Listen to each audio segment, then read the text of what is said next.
জোর হাতে রিকোয়েস্ট করছি আমাদের মাননীয় প্রধান উপদেষ্টার কাছে এবং যত উপদেষ্টা আছেন তাদের কাছে, আপনারা আমাদের জন্য কি করেছেন?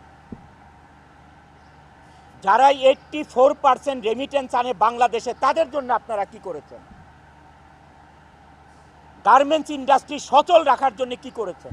আমরা সবাই আশা করেছিলাম যে ঈদের সময় অ্যাটলিস্ট একটা বেতন ব্যাংকে লোন দেওয়া হবে।